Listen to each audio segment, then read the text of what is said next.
তো গাইস, আমার নতুন ব্লগ নিয়ে চলে এসেছি।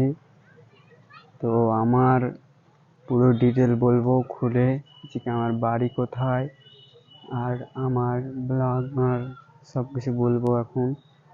তো আমার বাড়ি হচ্ছে যে কি মুর্শিদাবাদ বিনোদ, আর পোস্ট অফিস হলো যে কি সাগরদিঘি। তো আমার বাড়ি হচ্ছে যে কি এটা দেখতে পাচ্ছ, এটা হলো আমার বাড়ি, আর এটা হলো মেন রোড। তো এখন দেখতে পাচ্ছ সন্ধ্যা হয়েছে, আর আমার নাম হলো যে কি সাজ্জাদ। তো আমার ইউটিউব চ্যানেলের নাম হলো যে কি সাজ্জাদ জ্যান। তো ভালো হলে subscribe, like like share subscribe করে দাও। তো আমি আরও নতুন নতুন ভালো ভালো ভিডিও নিয়ে চলে আসবো তোমাদের জন্য। তো ভালো হলে লাইক সাবস্ক্রাইব করে দাও। তো দেখে নাও আমাদের সিনেমেটিক শর্টস।